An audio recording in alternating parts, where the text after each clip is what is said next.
How's you going, boys? Mike here. Welcome back to Grampie's Workshop. Boys, I'm glad you're here today. You know what? We have another cool, chilly, wet, rainy, miserable day out there. And that's good because I've got some indoor projects lined up. And with the black fly season on our doorstep, I'm going to be doing a lot of indoor projects, I think, for the next little while. Because the black flies will just chew the arm off you and then beat you to death with it. But anyway, what I have today is I have my Champion AC generator in the shop, because it's well overdue for some maintenance. And this generator, it's a lifesaver, so I don't want it to fail when I need it the most. So let's go have a look and see what we're up to today with my generator. So this is my generator. It's a Champion Power Global Power Equipment generator. It's made in China. I bought this in 2010, so it's 15 years old. Still works great, knock on wood. It's a 6500 peak watt and 5500 running watt generator. It's an electric start generator, but it's also a pull start. It's got a Honda clone type engine in it, you know, the ones with the offset cylinder. It's a 338cc engine on it. So I think that's around maybe between 8 and 10 horsepower. I'm not sure about that, but around there. The generator on it, it's not an inverter generator, but it's good, regulated, semi, more or less clean power that comes out of this generator, so I was happy with that. It also has a fairly big fuel tank on it. In fact, if this fuel tank is filled to the brim, it'll probably last, depending on the loads, of course, but it'll probably last between 8 and 10 hours of continuous runtime. So that's handy, I like that. The issues I had with this generator since I bought it, well, right now the battery is dead. The other thing is this gauge here, it's called an IntelliGauge. What that gauge used to do is it would tell me the hours on the generator, would tell me the frequency of the output of the generator, and it would tell me the voltage. Anyway, that gauge doesn't work anymore. I'm not sure what's wrong with it. When it failed, the generator was probably 10 years old, maybe. I don't know, somewhere around there. And I thought, well, you know, you'd never get that part. But what I did was I sent a letter away to Champion Parts, and it was Champion office, I think, was in Montreal in Canada at the time, like for Canadian suppliers of Champion equipment. It was in Montreal, and boys, within not even a day, I had a response back from them. I was pretty surprised with that. And they said, yes, we have the IntelliGauge. I wasn't disappointed with the response I got from Champion. It was very, very quick. They had the gauge, they were ready to send it to me, no problem at all. And they said they'd get it to me in 2 days, but it was price prohibitive for me.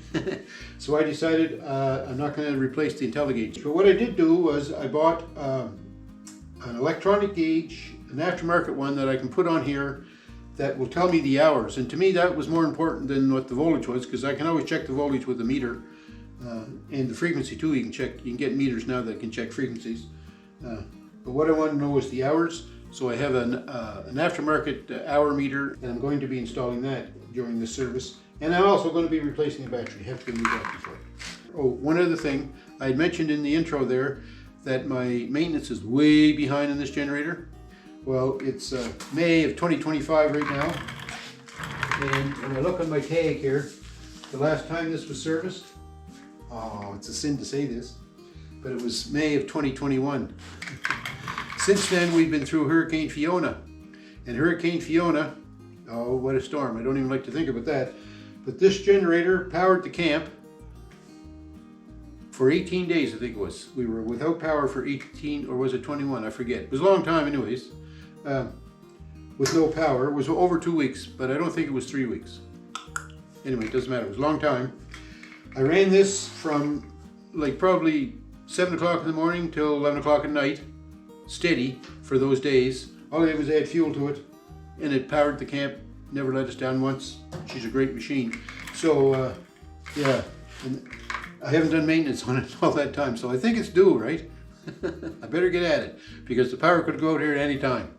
So one of the first things I want to do with this is drain the oil out of it, and it has been running a long time, so I'd like to run it for a little bit just to you know, warm the oil up.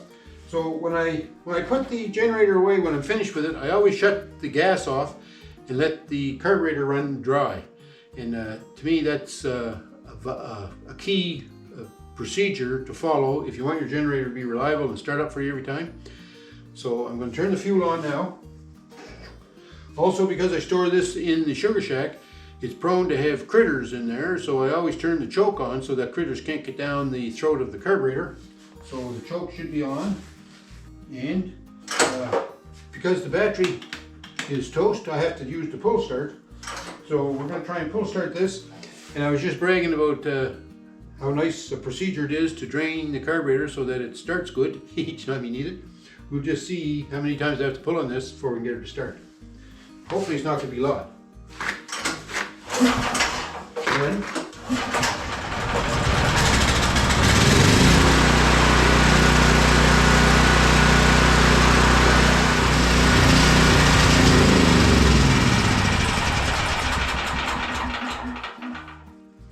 okay, I just shut the fuel off there to let it run dry, let the carburetor run dry again.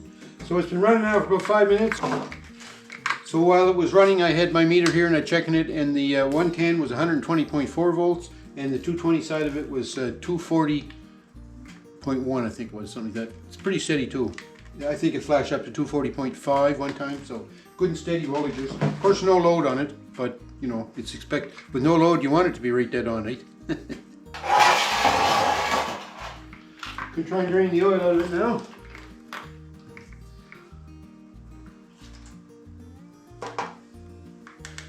Pretty black. Well, I thought I was going to be able to drain all the oil just from out the fill plug, but it wasn't draining enough, so I turned it around here the other side, and there's a drain plug goes right in here. So I took that out, so it's the last little bit's dripping out of there now, and I had the far side of the generator lifted up a little bit to try to help that drain better.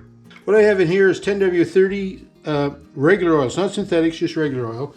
I don't use synthetic oil in my small engines because I tend to change the oil like once a year, and I just can't justify the expense of the synthetic oil when I'm changing the oil so often. However, having said that, it's been 3 years since I serviced this generator, so if I was going to use synthetic oil anywhere, it would be in the generator, because I tend not to get to service that. I think the only reason I don't service it regularly is because it's in the sugar shack there, and when I'm not using it, it's sort of out of mind and forgotten. But that's a sin, because when first thing the power goes out, first thing I think about is my generator. But anyway, this takes about 1.1 liter, it says in the book, so I've got just a little bit over a liter of oil here. So let's see if I can get that in there without spilling it everywhere. I'm almost finished putting this liter in there. She should be spilled out on the floor anytime now. So in preparation for that, I'm going to put my drain pan under here to catch any of the overflow. Okay, this isn't going to take much. All right, I think that might do it right there. Let's just check and see. It looks like I can just see the oil coming out into the to the channel here where the oil plug screws into. There's oil all over the plug now, so I can't get a grip on it. There we go. And well, that's close enough to being full to say that it's full. So I think we're going to go with that. So we're going to turn our attention to this battery now. The battery is not charging well, or it's probably charging well, but it's not holding a charge. So we're going to remove the battery.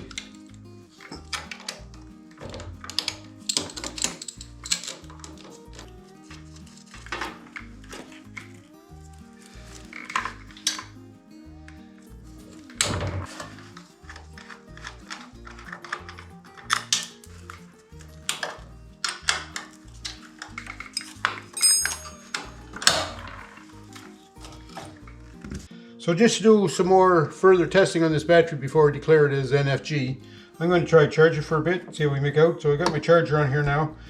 We just let that go for an hour or so, see what it does. If it is bad, then I have to go to my local Canadian Tire store. I find that's the best spot around here to get batteries. Well, it's been well over a week since we started the maintenance on the generator. I got a new battery. Went to town the other day, got a new battery. But I tried to install an RPM gauge and an hour meter, more importantly the hour meter on here, and it didn't work. So we sent that back and I ordered a new one. So I got the new one today, so here it is. We're going to try this one, see if this one works. If this one doesn't work, I'm just going to continue without an hour meter. But in the meantime, I got a new battery, so we're going to put our battery in here today. When I look at this, this is a 12 volt 18 amp hour, 18 to 20 amp hour battery. It's going to fit right in this little fancy pocket here. And we'll put this nut and bolt back on. So I'm going to get this battery connected, and then we're going to move on to see about putting the hour meter back on it and see how we make out with that. Okay, I thought I'd take you along here as I connect the positive post on the battery. I put dielectric grease. First of all, I sanded down these connections with some emery cloth, and I put dielectric grease on them. So now we're going to make this connection. So we'll put that in there. I put the grease on the cable end and on the battery post. So we'll put a lock washer on there if we can find the nut. There it is. Have to be careful with these wrenches here that we don't short them out, because the battery here is live, right? Alright, so there we go. Now let's see if this works. Aha! Success. We won't start the generator because I don't want to start it right now. So now we're going to move on to try to get this hour meter put in place. So I'm starting to wire up this hour meter, and they say you need to put 5 wraps around the spark plug wire, so I've done that here. Put a couple of tie wraps on that. So now, and I've got slack in there so that I can get the spark plug in and out without any difficulty. So now I had to run it along here, if you can see that, back in through here. I want to make sure I stay clear of the throttle linkages here. Don't want to mess with those. Anyways, it comes along there, it avoids the choke lever, and then there was a kind of a wiring clip right there and a wiring clip right there. Anyways, it ended up here at the front of the generator. I need to get this wire through the back, through this hole, to come up to where my hour meter is going to mount right on here. I come up with this ingenious plan. This is picture frame wire. Kind of thin, multiple strands, and I'm going to pass that down through this hole. The reason I'm using this fine picture frame wire is because the wire I'm pulling through that hole is just about big enough to fit through it. So I don't have a lot of room to spare. So anyways, what we're going to do is just try to lay that along there and put a little black tape on it. Electrician's best friend, black tape, eh? My problem is, like, to get it wrapped around the wire tight enough so that it'll fit through the hole. I'm having trouble with that. So what I'm going to do now is I'm going to set it back from the end quite a little ways, and then try to wrap this as tight as I can, hoping now that I can get the free end of my sensor wire to get through the hole before the tape binds up the hole. Seeing if this will work. Oh yeah, look at that. See that now? That's just how easy these jobs are, folks. Now what I need to do is, to make sure I don't lose that back through the hole, I'm going to put a big blob of tape on here. Here's our sensor. This wire, by the way, this sensor wire, just clips in the back here. It's just an inductive pickup is all that is, really. They suggest that you start up the generator and see if this indicator will flash. So I'm going to put this front face grill back on.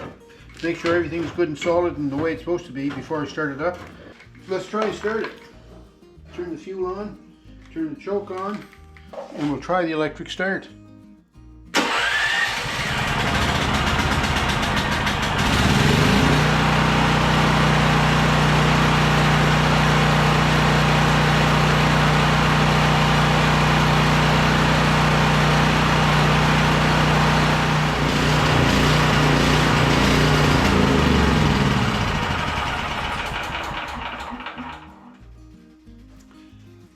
Okay, I don't know whether you noticed that when it was running, when I started up. This little, looks like an hourglass, supposed to be an hourglass icon. That started flashing when it was running. Now that it's not running, it's not flashing anymore. So, I guess it works. Okay, I had to get some bigger screws to hold this on, of course. But let's hope these ones are big enough. Fat enough, I guess. That's the word I'm looking for. There. That works better.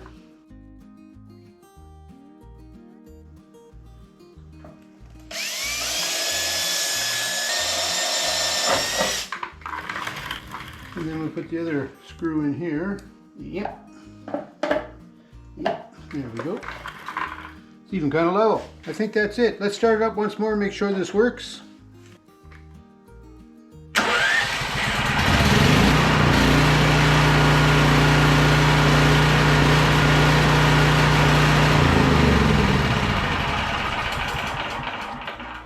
And it does, the hour gauge was blinking, so that's good.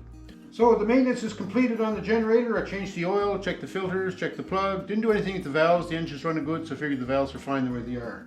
I put a new battery on it, and because this hour meter's not working, the original one on the generator, I installed this one here. I'll put an Amazon affiliate link to that in the description box down below.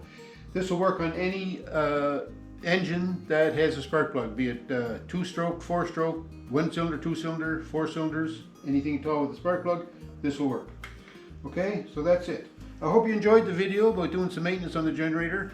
I think doing maintenance on the generator is important because the generator is going to save your hide some stormy night. So look after it. It will become your best friend someday during the year, I'm sure. Don't forget to thumbs up me. I appreciate that when you thumbs up me. And have a great week wherever you are, and we'll talk to you soon.